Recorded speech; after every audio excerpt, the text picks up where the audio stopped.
बिस्मिल्लाहिर्रहमानिर्रहीम। अस्सलामु अलैकुम फिफ्थ क्लास। उम्मीद है कि आप सब ईमान और सेहत की बेहतरीन हालत में होंगे। आज हम 27 अगस्त 2025 का लेसन देखेंगे। रब्बी इश्रह ली सदरी व यस्सिर ली अमरी वहलुल उक़दतम मिन लिसानी यफ़क़हू क़ौली रब्बी ज़िदनी इल्मा। Page number 94। हम सबसे पहले SLO देख लेते हैं। Identify factors that affect the process of dissolution. ये हमारा आज का SLO है। तो हम इसके मुताबिक रीडिंग स्टार्ट करेंगे टेम्परेचर से और हमने रीडिंग करनी है साइज़ तक। ठीक है, तो आपने डेट मार्क कर लेनी है इस पर। पेज नंबर 95 से एक्टिविटी 5.9 है, इस पर भी डेट मार्क करें। पेज नंबर 96 से है एक्टिविटी 5.11, इस पर भी डेट मार्क करें। पेज नंबर 99 से है D5, ये भी हमारा आज का क्वेश्चन है। अब हम रीडिंग स्टार्ट करते हैं टेम्परेचर से। टेम्परेचर का हमने इफ़ेक्ट देखना है, क्या इफ़ेक्ट होता है जब हम कोई भी सोल्यूशन बना रहे होते हैं।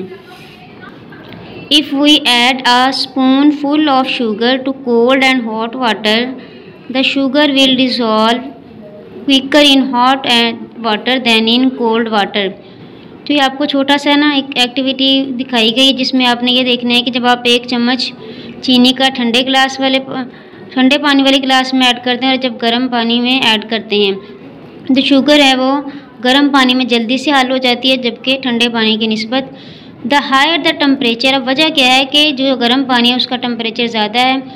Higher the temperature the greater will be dissolution rate of a substance in water.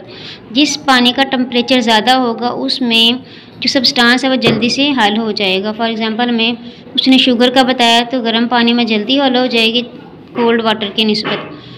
तो नेक्स्ट है, इसका मतलब ये हुआ कि जब से टेम्परेचर बढ़ेगा तो उसके हल होने की जो रफ्तार है वो तेज़ हो जाएगी। जो हल क्या हो रहा है इसमें सोल्यूट हो रहा है, यहाँ पे सोल्यूट के हमारे पास शुगर है।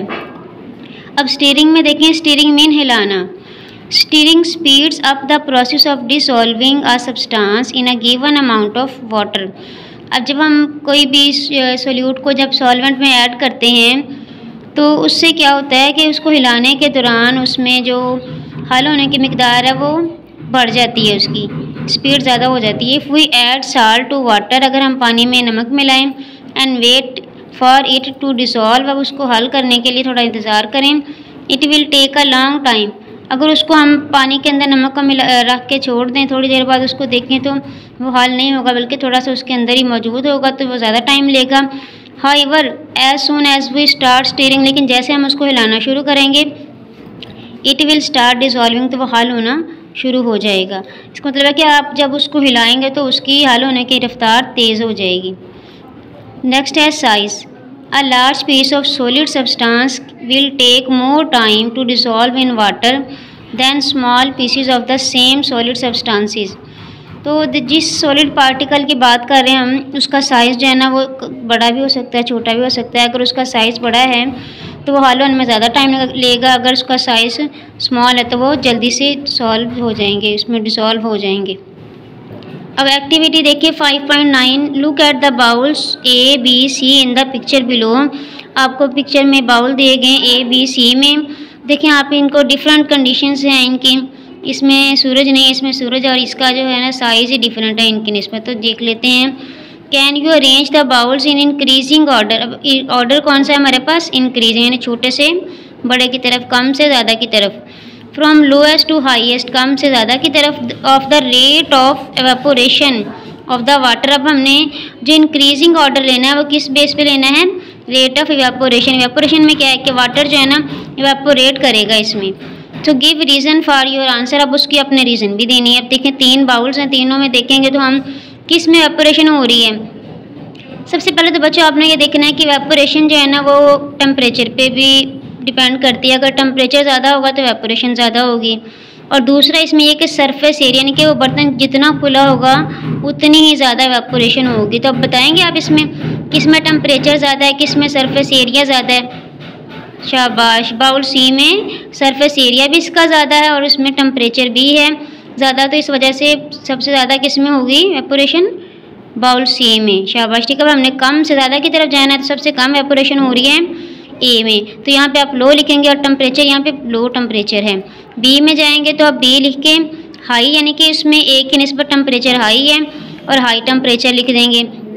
नेक्स्ट हमारे पास सी है, तो ये हाईएस्ट, मतलब कि इन दोनों की निस्बत थर्ड में क्या हो रहा है, हाईएस्ट रेट है। और इसमें वजह क्या है, high temperature with large surface area. आप देखें इसका सरफेस एरिया ज़्यादा है। अगर आप चाय का एक कप का आपके पास हो तो आप उसमें देखें चाय जो कप के अंदर है वो जल्दी ठंडी नहीं होती है। अगर आप उसको पिर्च में डाल लें, किसी खुले बर्तन में डाल लें, तो वो चाय जल्दी ठंडी हो जाती है। ठीक है, ये इसका सरफेस एरिया है।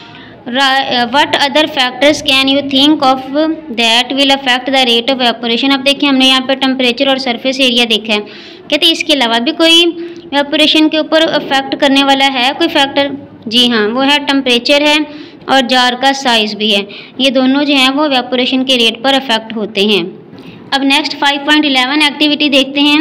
यूज़ योर अंडरस्टैंडिंग, अपने मालूमात use understanding and explain how particle of the following behaves. तो आपने अपनी मालूमात जो आपके जहन में है उसको यूज़ करते हुए सॉलिड और लिक्विड और गैस के मतलब उसके मुताबिक ये सवालों के जवाब देने हैं। Why a piece of rock has a fixed shape. अब ये जो पत्थर या चट्टान का टुकड़ा है उसकी शेप फिक्स क्यों होती है? वजह बताने लगे। पार्टिकल इन अ रॉक या सॉलिड, कि सॉलिड है ना, ये are closely packed and not allowed motion, यानी कि यहाँ पे वो पार्टिकल का बता रहा है कि वो क्लोजली पैक होते हैं और उनके अंदर हरकतें नहीं होती, इस वजह से वो जो रॉक्स की शेप होती है फिक्स होती है। Why liquid cooking oil flows. अब कुकिंग ऑयल जो बताना है क्यों फ्लो करता है, तो there is a weak force of attraction between particles so they can flow. अब दे इसमें रीज़न बता दी कि पार्टिकल के दरमियान फोर्स ऑफ अट्रैक्शन, यानी कि पार्टिकल जो है ना थोड़े दूर दूर होते हैं, इस वजह से उनके अंदर फोर्स ऑफ अट्रैक्शन वीक हो जाती है और इसलिए वो पार्टिकल मूव करते हैं और कुकिंग ऑयल फ्लो करता है। Why nitrogen gas fills its whole container, कि जो नाइट्रोजन गैस है वो पूरे के पूरे बर्तन में क्यों भर जाती है? So the force of attraction, कि वो किस वजह से है? ये फोर्स ऑफ अट्रैक्शन की वजह से। किसकी फोर्स ऑफ अट्रैक्शन? पार्टिकल्स की ऑफ गैस वेरी वीक। अभी देखिए यहाँ पे जस्ट उसने वीक का लफ्ज़ यूज़ किया था लिक्विड में, और गैस में क्या कह रहे हैं? वेरी वीक, क्योंकि इस गैस के जो पार्टिकल होते हैं वो बहुत दूर होते हैं लिक्विड की निस्बत। So they move apart as much as they can, जिस तरह भी हो सकता है वो बहुत दूर दूर तक हरकत करते हैं और इस वजह से वो पूरे बर्तन के अंदर फैल जाते हैं। जैसे आप देखें, आप जो रूम फ्रेशनर या स्प्रे, बॉडी स्प्रे वगैरह यूज़ करें, कुछ भी ऐसे, अगर आप कमरे के कोने में उसको स्प्रे करते हैं तो पूरे कमरे में थोड़ी देर बाद उसकी खुशबू फैल जाती है। ये क्या है? ये गैस की एग्जाम्पल है कि इसके पार्टिकल बहुत दूर होते हैं और फैल जाते हैं। अब नेक्स्ट देखिए, name the factors that affect the dissolving process. ये हमारा क्वेश्चन है आज का D5। तो आपने इसका आंसर लिख लेना। यहाँ से है टेम्परेचर, अभी हमने पढ़ा था, steering and size of substance that affect the dissolving process. ठीक है, ये इसका आंसर है बच्चों। आपने इसको अच्छे तरीके से याद करना है। जितना आपको सबक मिलता है ना वीडियो में बच्चों, उसको अच्छे तरीके से याद करके ज़ुबानी लिखा करें। अगर स्पेलिंग मिस्टेक हो तो उसको दोबारा 3 से 5 मरतबा लिखा करें। ठीक है, आपने रीडिंग कर लिया। अब हमारा स्टूडेंट टास्क जो था ना, इसमें यह था कि आपने इस पूरे चैप्टर को रिवाइज़ करना है। और ग्रामर टास्क हम देख लेते हैं। कैन और कैन नॉट का आपने सेंटेंस बनाना है। मैंने आपके सामने छोटा सा जुमला बनाया, लेकिन आप इसमें चेंजिंग करके बना सकते हैं, कुछ भी लिख सकते हैं। I can ride a bike, ये कैन का जुमला हो गया। आप यहाँ पे लिख सकते हैं I can read, I can write. ठीक है, और उसके बाद can not, I can not swim. आप इसमें कुछ और भी लिख सकते हैं। ठीक है, जो चीज़ आपको अच्छी नहीं लगती उसके बारे में लिख सकते हैं। तो अपना बच्चों बहुत ज़्यादा ख्याल रखें। जो काम आपको दिया जाए उसको अच्छे तरीके से ज़ुबानी याद करके लिखें और अपना होमवर्क जो है आप पोर्टल पे अपलोड करें स्कूल के टाइम में ही। अपना ख्याल रखें। फ़ी अमानिल्लाह।